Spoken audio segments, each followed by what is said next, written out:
Voy a grabar el último segmento de esta serie de reflexiones del día de hoy, 8 de febrero del año 2016. Realmente he estado pensando mucho viendo todas estas publicaciones y todo lo que se presentan con los Wikileaks y con los whistleblowers y todo esto que sale a la luz ahora, los Panama Papers, todas estas delaciones, ¿no? De estos que se delatan, e incluso los personajes propiamente que salen a la luz y comienzan a revelar secretos que han conocido, que han sido parte de una cadena de delincuencia a nivel de gobierno, aquellos que han estado en esferas de influencia y conocen esos secretos. Bueno, en realidad todo esto es un fenómeno mundial, como lo venimos diciendo. Es un fractal lo que está pasando en Ecuador, lo que está pasando en Francia, lo que está pasando en Argentina, en Perú, en Estados Unidos, en México. No es diferente. Tal vez los colores de los envases sean ligeramente distintos, pero en realidad el problema de fondo es lo mismo, es exactamente igual. Yo puedo proponer una idea que quiero lanzar simplemente a manera de ejercicio mental, un cambio de enfoque. Imaginemos lo que sería estudiar educación cívica a base de estudiar la corruptología, es decir, de la ciencia de la corruptología tiene que ir de la mano con la educación cívica. Cuando nosotros tenemos la oportunidad de escuchar a todas estas personas expertas en corrupción, expertas en delincuencia, en criminalidad, bueno, allí hay una cantidad de información que podemos utilizar precisamente para estudiar el perfil de la delincuencia, para estudiar cómo funciona, cómo se mueven todos estos nodos y estas redes que tienen alcances hasta internacionales. Entonces, cuando una persona quiere conocer, por ejemplo, cuando la policía quiere conocer qué ocurre en una comunidad donde hay una banda de delincuentes, se infiltra en esa banda, se infiltra. Hay los infiltrados. ¿Para qué? Para conocer la psicología del grupo, para conocer, para tener información desde adentro. Estos son métodos que se utilizan. Imagínense ustedes los hackers. Los hackers lo que hacen es constituyen un riesgo, un reto, más que un riesgo, claro, pero también un reto para los programadores, para aquellos informáticos que están encargados de proteger los sistemas de seguridad, los sistemas informáticos y encargados de la seguridad informática en general, para evitar que hayan hackeos, que hayan robos, que hayan fisgones informáticos entrando a robar información o simple y llanamente a entrar en el sistema. Entonces, todos estos personajes pudieran contarnos cómo hicieron cada cosa. Y entonces esta sería la mejor forma de enseñar a la persona común, a los estudiantes, a los ciudadanos en general, a entender la psicología del crimen, la psicología de la delincuencia, para poder estar enterados de cómo opera y poder reconocerlo y a su vez desactivarlo en un momento dado. Entonces es muy interesante porque nosotros sabemos muy bien que eh, los criminales en general, bueno, sí parece que hay escuelas donde se entrenan, ¿no? ¿Verdad? Los falsificadores de documentos, los falsificadores de identidades, hay escuelas, hay campos de donde se entrenan los terroristas, donde hay campos, exactamente, hay muchas formas de capacitación organizada.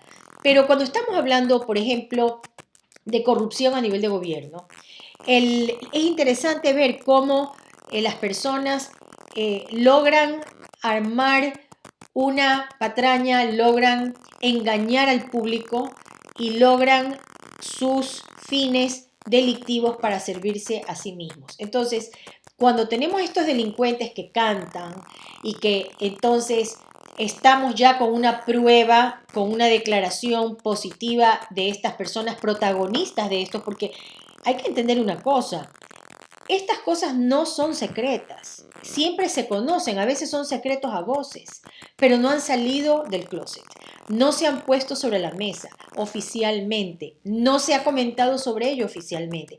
No quiere decir que no se conozca y que no sean secretos a voces, pero ahora están saliendo los secretos a la luz. Esta es la verdadera era de la transparencia. Entonces, miren cómo la corrupción, nadie estudia para ser corrupto. Nadie estudia eso formalmente, sino informalmente. Entonces, lo interesante sería traer este conocimiento oscuro, ponerlo sobre la mesa, prender la luz y observar exactamente cómo funcionan esos mecanismos. Entonces, a estos delincuentes que cantan, que están declarando las verdades, que están diciendo, simple y llanamente debemos nosotros darles una cierta, entre comillas, protección. Hay que ver qué era el móvil de estas personas. No estoy diciendo que vamos a proteger a los delincuentes, sino que dar un marco para que ellos puedan declarar y de esa manera nosotros aprovechar la información y utilizarla y darle la vuelta. Esta es una idea loca, es una idea, un ejercicio mental que yo propongo para ver cómo podemos hacer con esto una especie de inoculación. Es decir, no dar clases de educación cívica para que nos eduquemos en cómo debería ser la sociedad perfecta, no, sino estudiar realmente cómo está la realidad, ver la realidad, descifrarla. Descifrando la realidad de por qué estamos ante esta corrupción. Bueno, estaría interesante ver cuáles son los marcadores que están disparados en estas personas. ¿Acaso se trata de una persona que está buscando inconscientemente la atención? ¿Acaso sea una persona que quiere un protagonismo? ¿Acaso sea simple y llanamente no por necesidad que esté haciendo una fechoría, sino por deporte, por placer? Una persona que se salta todo tipo de valores, todo tipo de reglas, que no tiene limitación. Una persona veloz en el plano lineal, en la existencia, para actuar, para empatar cosas.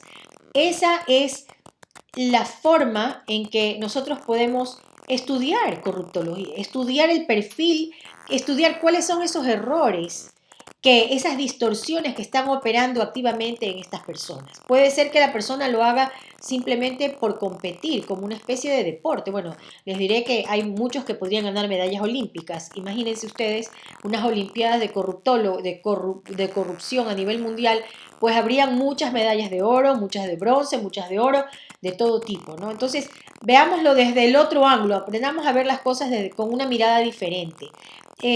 Los hackers, ¿qué son los hackers? Son sencillamente también delincuentes, infractores, ladrones, ¿no es cierto? Son valiosos, su conocimiento es importante. Hay países donde a las personas que han tenido ya fracasos en sus empresas o que han cometido errores graves, serios, incluso que han tenido problemas de justicia por estar en situaciones delicadas, esas personas tienen mucha experiencia, tienen mucha sabiduría y saben dónde no pisar, dónde no se debe volver a pisar si es para no ser para no ser pescado nuevamente, o sencillamente dónde no quieren estar, o sencillamente qué fue lo que le llevó a la quiebra para no repetir eso.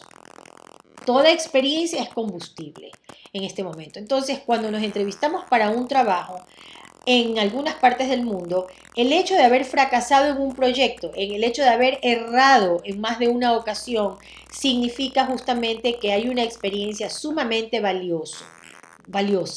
Entonces, los delincuentes muchas veces son deportistas, saben mucho porque no acatan valores, no tienen límite, no tienen nada que los frene y sencillamente es lo que estamos viendo en todo el mundo. Sería la verdadera transparencia. Si todo el mundo aprende y todo el mundo aprende a ver cómo opera la delincuencia, cuáles son los móviles, cuál es la lógica que hay detrás. Y nos vamos a encontrar que gran parte de esa lógica del delincuente que estamos juzgando también está presente en cada uno de nosotros. Entonces vamos a ver los marcadores. Podemos así mucho más fácilmente desmantelar la corrupción. Si es una materia obligada, imaginémonos, si es una materia obligada el estudio de la educación cívica que vaya mano a mano con el estudio de la corrupción, cómo opera, entonces podemos asumir esa realidad de que todos somos delincuentes, de que todos somos infractores de reglas, de que las reglas son para violarse, que la identidad de las personas también es manipulada y tenemos que ver también el sentido de justicia. Imaginemos que ahora el mundo, el Departamento de Justicia, los Ministerios de Justicia, las Cortes, los tribunales, en todo sentido van a tener una gran actividad y la justicia nuevamente viene a la mesa porque la persona común puede ver cómo se cometió un delito, lo puede analizar sin estar prejuiciado de nada y puede empezar a ver exactamente cuáles son los móviles e ir más allá de los móviles. ¿Quién causó esos móviles? Si esta persona que está cometiendo un delito a lo mejor es víctima de algún tipo de manipulación, no sabemos. Solo que lo que sí sabemos es que en el mundo estamos sujetos a mucha manipulación de masas, que estamos sujetos a mucha manipulación a través del marketing, a un control mental a través de distintos medios masivos de comunicación. Sabemos que se financia, que la gente a veces comete delitos financiados por otro, obligados por otro, manipulados por otro. Entender cómo funciona la corrupción, cómo funcionan los crímenes, cómo se lo puede ver dentro de un contexto de educación cívica, me parece a mí que sería espectacular que nosotros le diéramos la vuelta a la tortilla. Imagínense una idea loca, en un curso que pudiéramos conversar y entrevistar directamente a estos personajes famosos que han cometido crímenes, que han tenido, a ver, ¿qué estado mental tenían cuando lo hacían? Para intuir, para ver cuáles son los marcadores. ¿Estaban acaso sustituyendo un faltante? A lo mejor estaban buscando proteger a otros o protegerse a sí mismos. ¿O en qué distorsión habitaban? ¿Ya? Entendiendo que en la existencia todos estamos en la existencia y no existe la perfección. Imagínense el tema de los pasaportes, el tráfico de pasaportes. El tráfico es un tráfico de identidad. El tráfico de identidad es lo más grave que hay. Nosotros tenemos que de una vez por todas entender que la identidad no son sino programas, una capa tras otra, tras otra, tras otra que conforma una identidad. Y esa identidad es también una identidad simplemente aparente, no es la verdadera identidad, porque se puede cambiar el rostro con cirugía plástica, se puede cambiar de pasaporte de nacionalidad, se puede convertir a otra religión, se puede cambiar de profesión. Todo eso que forma parte de esa llamada identidad es completamente cambiable, se puede transformar, se puede cambiar. Entonces, tenemos que tomar conciencia de que esa identidad es algo que muta, es algo que cambia, no es la verdadera identidad del ser. Entonces, esa identidad es una interferencia. Ahora, un esquema de cómo podemos hacer para enseñar corrupción. Bueno, eso viene a ser una especie de inoculación, una especie de vacuna, ¿no verdad? Porque entonces estamos enseñando a las personas a ver realmente la realidad, a ver cómo funciona, cómo opera. Esa es la verdadera transparencia. Entonces, llevarla un paso más allá para un ejercicio, a ver cómo funcionó esto, cómo se logró hacer este fraude, cuál fue el mecanismo. Es un caso práctico, vamos, es un estudio de un caso, estudio de muchos casos. Latinoamérica tiene una gran cantidad de recursos, tiene personajes famosos han sido incluso, digamos, alabados por sus grandes imperios de dineros mal habidos, verbigracia, los imperios de la droga, y todos estos personajes que, digamos, también tienen sus seguidores, tienen sus fans y también tienen, por supuesto, los acusadores, ¿no? Entonces es interesante que para nosotros podamos incluir dentro de nuestros esquemas, dentro de nuestra visión de la realidad, que podamos ser más incluyentes y que podamos abarcar más cosas y ponernos a ver que la justicia tiene un grado de protagonismo y de un papel muy especial, un rol muy especial que cumplir hoy por hoy en esta era de la transparencia, porque tenemos nosotros todos que ser en cierta forma las personas comunes que vamos a entender un cuadro, pero no solamente lo que vemos, sino la trastienda, lo que está detrás de ese acto de corrupción. ¿Qué fue lo que lo motivó? ¿Qué es lo que lo movió? A lo mejor el delincuente no lo hacía conscientemente, a lo mejor era realmente un individuo dirigido. ¿Acaso no sabemos que existen los clones, que existen los dobles, que existen muchísimos recursos para controlar a las personas? Con esto no estamos diciendo que estamos defendiendo a los criminales o que estamos buscando excusas ni justificaciones. Lo que estoy tratando de hacer en esta reflexión es simplemente permitirnos ir más allá del pensamiento de juzgar, de señalar, de echar la culpa de algo que está afuera y que no tiene nada que ver conmigo. Entonces, mientras nosotros querramos asumir de verdad la sociedad en que vivimos, el contexto que vivimos y nos pertenecemos de verdad, nos asimilamos a nuestras comunidades o a nuestros países y legítimamente nos involucramos, entonces realmente vamos a poder ver con mayor, eh, con mayor claridad un problema y le podemos dar la vuelta a la tortilla. ¿Acaso el que ha pasado por un tema de corrupción, acaso que el prófugo de la justicia no puede entregarnos algunas cosas valiosas? Claro, son un tesoro en velocidad, en argucia, en maniobra, cosas muy veloces que los demás no tenemos. ¿Por qué? Porque estamos frenados por los valores, estamos frenados por la religión, estamos frenados por los temores. Hay que ver al delincuente como un ser veloz que no tiene miedo a nada, que no tiene ninguna frontera, que cruza toda frontera, que se arriesga, que tiene una manera de ver las cosas completamente diferente y nosotros nos rehusamos a ver las cosas de una manera diferente. Nos da miedo, no queremos cruzar para ver del otro lado del río cómo se ve la película. Si estamos en una burbuja, no queremos salir de ella para conocer otras burbujas. Es interesante, en mi recorrido como intérprete de tribunales, me tocó ver algunos casos muy dolorosos, muy difíciles, de violaciones a niños, de corrupción, de crímenes de lesa humanidad, este tipo de acciones que a uno le remueve emocionalmente y lo destroza, porque no estamos en la capacidad para ver el horror sin horror.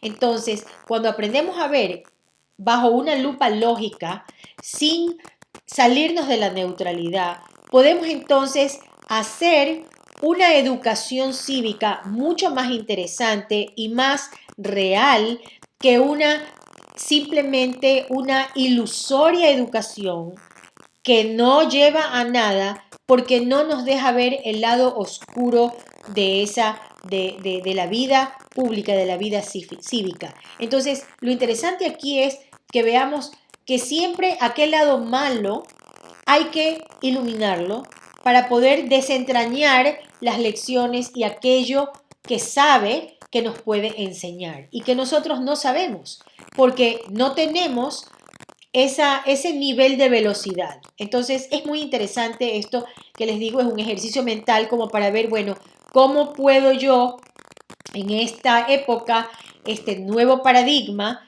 cómo puede enfocarse los problemas de la sociedad? Simple y llanamente dándole la vuelta a la tortilla. Lo que es crisis es también oportunidad. No sé, estoy abierta a todos sus comentarios. Este ha sido simplemente una reflexión como para de repente hacernos mover las neuronas y los fluidos y pensar de otra manera, ¿no? Hay que empezar a pensar de otra manera y a enfocar las cosas de una manera que nunca la hemos enfocado. Muchas gracias.